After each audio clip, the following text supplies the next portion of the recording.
अनगिनत ज़ॉम्बी उन्हें पकड़ने के लिए हाथ आगे बढ़ा रहे थे। सौभाग्य से लोहे का पिंजरा बहुत मजबूत था, इसलिए वे अस्थायी रूप से खतरे से बाहर थे। कुछ घंटों बाद घर में लाशें आखिरकार शांत हो गईं। इसलिए आह ब्याओ, जो मौत की तलाश में था, ने अपना मोबाइल फोन निकाला और लाशों के साथ एक तस्वीर ली। इससे उसके बगल में मौजूद लाशें गुस्से में अपने दांत पीसने लगीं। आह वेई ने उसे सलाह दी कि वह इतना अहंकारी न बने। आखिरकार वे खतरे से बाहर नहीं थे और उनकी पहली प्राथमिकता जितनी जल्दी हो सके भागने का रास्ता खोजना होना चाहिए। अगर मुझे हमेशा के लिए यहां बंद कर दिया जाए तो मैं भूख से मर जाऊंगा, भले ही मुझे काट कर न मारा जाए। लेकिन डरपोक ए ब्याओ को फिर से लाशों द्वारा पीछा किए जाने की अपेक्षा भूख से मरना बेहतर लगेगा। लेकिन अवेई यहां फंसकर मौत का इंतजार नहीं करना चाहता था। इसलिए उसने बाहर निकलने के लिए एक छड़ी को हथियार के रूप में इस्तेमाल करने की योजना बनाई। इस समय बाहर से आ रही आवाजों से ज़ॉम्बी अचानक बाहर आ गए। पता चला कि एक मोटा आदमी बाहर भाग रहा था और ज़ॉम्बी उसके पास आ गए। वे तीनों बहुत खुश थे। यह सचमुच भगवान की मदद थी। अवे ने जल्दी से एक लकड़ी की छड़ी और रस्सी से चाबी को फंसाने के लिए एक हुक बनाया। 987 प्रयासों के बाद उसने आखिरकार चाबी को हुक कर लिया।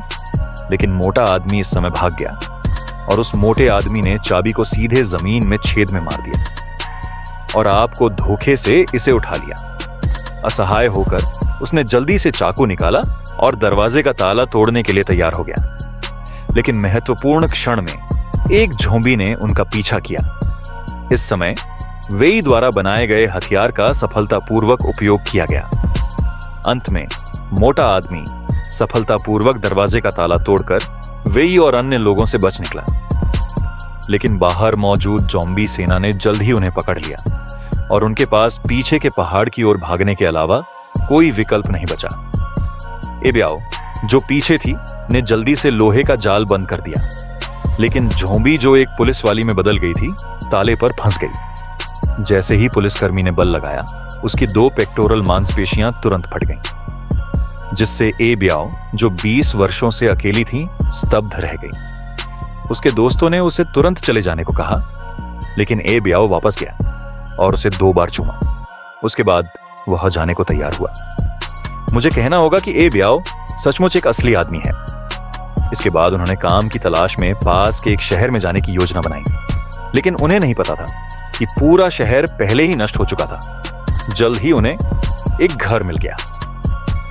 जैसे ही वे कुछ ढूंढ रहे थे, नीचे से शोर सुनाई दिया। ए ब्याओ और ज़्याओ पेंग जल्दी से नीचे देखने के लिए गए। लेकिन इस समय एवेई और उसकी प्रेमिका ऊपर आराम कर रहे थे, जिससे खिड़की के बाहर ट्रैम्पोलिन पर लाश ईर्ष्या से रोने लगी। जब ए ब्याओ और ज़्याओ पेंग नीचे गए तो उन्होंने पाया कि घर एक ज़ॉम्बी शहर बन गया था। जल्द ही वे घर के मालिक के साथ लड़ने लगे। जब आहवेई ने शोर सुना तो वह मदद करने के लिए नीचे भागा। लेकिन उनकी लड़ाई के शोर ने और भी लाशों को आकर्षित किया।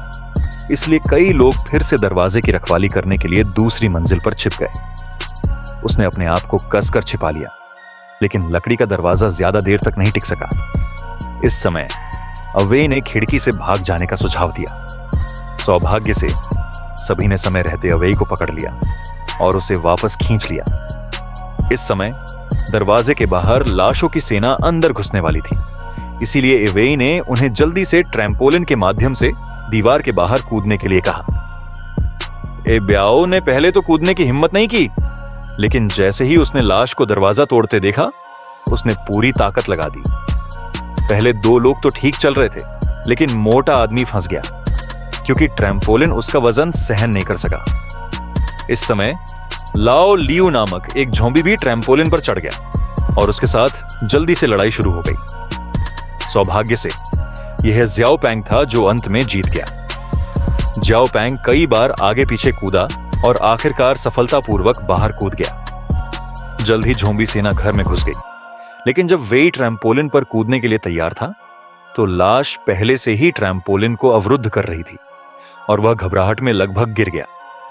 सौभाग्यवश उसने तुरंत ज़ॉम्बी की बेल्ट पकड़ ली और उसकी जान बचा ली। लेकिन लाशें दर्द से कराह रही थीं।